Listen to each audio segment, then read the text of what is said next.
அன்பான மாதா தொலைக்காட்சி நேயர்களுக்கு வணக்கம். இன்றைய நிகழ்ச்சியில் நம்ம பார்க்க போகிறது, இப்போ பெண்களுக்கு irregular period, obesity, PCOD, fibroid uterus இது போல் உபாதைகளால் ரொம்ப கஷ்டப்படுறாங்க. ஹார்மோனல் இம்பேலன்ஸ் இருக்குது, தைராய்டு இருக்குது, ஒவ்வொருத்தருக்கு எல்லாமே இருக்குது, சிலருக்கு ஒரு பிரச்சனைகள் இருக்குது. இதற்கெல்லாம் முக்கிய காரணம் அவசரம், ஆத்திரம், கோபம், டென்ஷன், நம்ம வாழ்க்கையில் உடற்பயிற்சி இன்மை, மனநிலை பாதிப்பு, அதாவது சரியான உணவு எடுக்கிறது இல்லை, கிடைக்கிற உணவுகளை சாப்பிட்றது இல்லை, பிடித்த உணவுகளை சாப்பிட்றது, உடம்புக்கு ஏற்ற உணவுகளை ஃபாலோ பண்ணுறது இல்லை. அது இப்போ நம்ம டேஸ் ரொம்ப ஃபாஸ்ட் ஃபுட், ஜங்க் ஃபுட் இதெல்லாம் அதிகமாக இருக்குது. இதில் நம்ம கவனம் செலுத்தி முன்னெச்சரிக்கையாக கடைபிடிக்க வேண்டும்.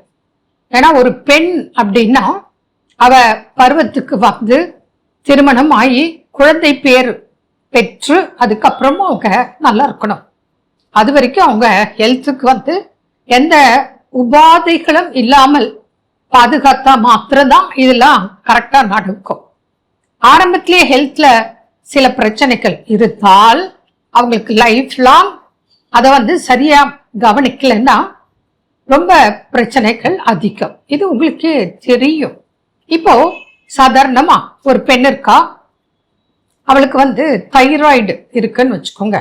நம்ம செக் பண்ணணும். தைராய்டு ப்ரொஃபைல் பார்த்துட்டு அப்போ T3, T4, TSH இந்த டெஸ்ட்லாம் பார்த்துட்டு எல்லாம் நார்மலா இருக்கா, இல்லை அதிகமா இருக்கா, இல்லை குறைவா இருக்கா. அப்போ குறைவா இருந்தாலும் பிரச்சனை, அதிகமா இருந்தாலும் பிரச்சனை. Hypo thyroidism, hyper thyroidism. அப்போ இது நீங்க மருத்துவரை அணுகி இதுக்கு உண்டான முறையான சிகிச்சை எடுக்க வேண்டும்.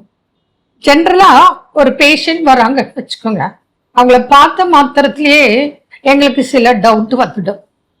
அது எப்படி அப்படின்னா, அவங்க உடல் வாக்கு அவங்கள பார்த்த மாத்திரத்திலேயே கண்டுபிடிக்கலாம்.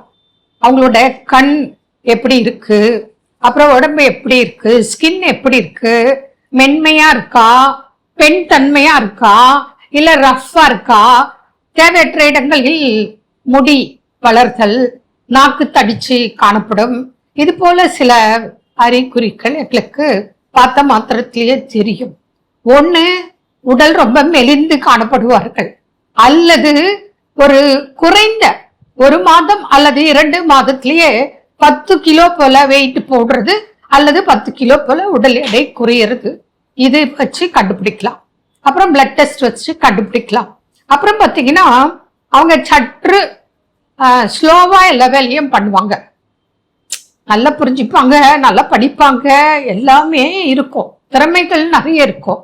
ஆனா அவங்க வேலையில பார்த்தீங்கன்னா அந்த ஸ்லோ ஆயிடுவாங்க, ஸ்பீட் இருக்காது.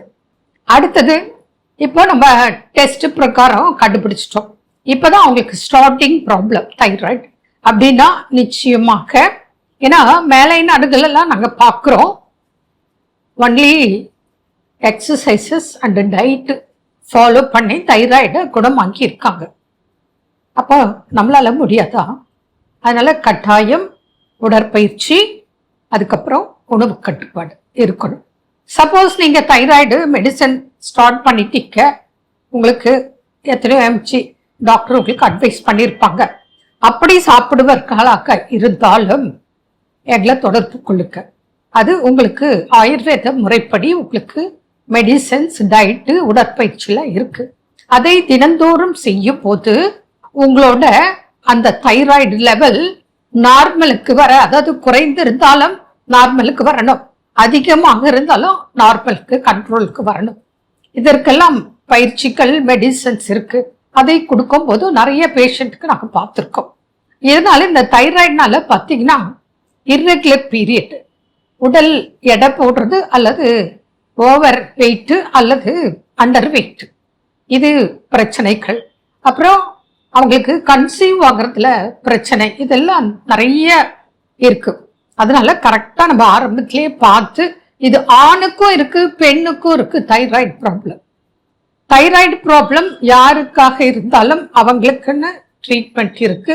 அதை கடைபிடித்து முறையான உடற்பயிற்சியும் செய்யும் போது சரியாக்கும். இப்போ வீட்டுல சில டிப்ஸ் உங்களுக்கு நான் சொல்றேன். யாருக்கு தைராய்டு இருந்தாலும் நீங்க என்ன பண்ணுங்க, இந்த கொத்தமல்லி விதை இருக்குல்ல, கொரியாண்டர் சீடு நல்ல 3 டேபிள் ஸ்பூன் எடுத்துக்கோங்க. கொஞ்சம் கூட இருந்தாலும் தப்பு இல்லை. எடுத்துட்டு நல்ல ஒரு பெரிய டம்ளர்ல, அது கிட்டத்தட்ட 150 ml தண்ணி கூட இருக்கலாம், அதுல போட்டு பாயில் பண்ணுங்க. அதுக்கப்புறம் அது 75 ml வரணும். அந்த அளவுக்கு பாயில் பண்ணிட்டு ஃபில்டர் பண்ணி வச்சுக்கோங்க. அந்த தண்ணிய காலையில ஃபர்ஸ்ட் குடிச்சிடுங்க. அதுக்கப்புறம் உங்களுக்கு உடற்பயிற்சி இருக்கு, அது கரெக்டா செய்யணும். டயட் இருக்கு, அது உங்களுக்கு தைராய்டு வந்து குறைஞ்சிருக்கா கூடியிருக்கா அதை பொறுத்து டயட் உங்களுக்கு லிஸ்ட் கொடுத்துருவோம். அதே போல ஆயுர்வேதிக் மெடிசன்ஸ் இருக்கு, அதை எடுக்கும் போது உங்களுக்கு தைராய்டு கண்ட்ரோல்ல வரும். அடுத்தது பீரியட் ரெகுலர் பண்ணலாம். அதுக்கு அடுத்தது கன்சீவ் ஆகாதவங்களுக்கு கன்சீவ் ஆகிறதுக்கு சூழல் ஏற்படுத்தும். இதுல இன்னொரு ஒரு விஷயம் உங்களுக்கு அட்வைஸ் பண்றோம். என்ன அப்படின்னாக்க, ஒரு 50 ml விளக்கெண்ணெய் எடுத்துக்கோங்க, 50 ml நல்லெண்ணெய் எடுத்துக்கோங்க. இது ரெண்டையும் மிக்ஸ் பண்ணி லேசா வார்ம் பண்ணிக்கோங்க. வெது வெதுப்பா காய்ச்சி வச்சுக்கோங்க, இளஞ்சூடா.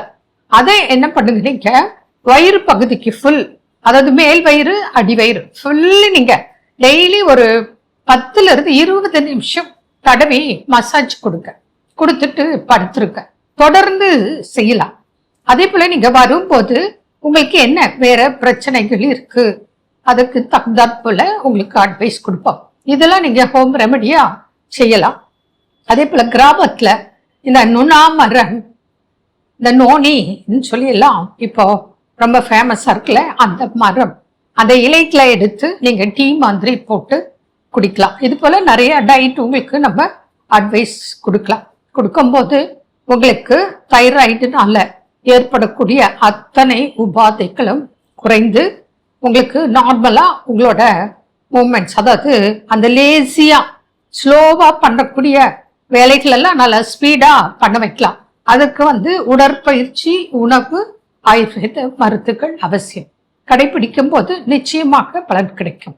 மாதா தொலைக்காட்சி நேயர்களுக்கு ஒரு அன்பான வேண்டுகோள். நவம்பர் மாதம் 4ஆம் தேதி திருப்பத்தூரிலும், நவம்பர் மாதம் 5ஆம் தேதி பெங்களூரிலும் மாதா தொலைக்காட்சி நேயர்களை சந்திக்க வர இருக்கிறோம். மீண்டும் நாளை சந்திப்போம். நன்றி. அன்னை மரியே வாழ்க.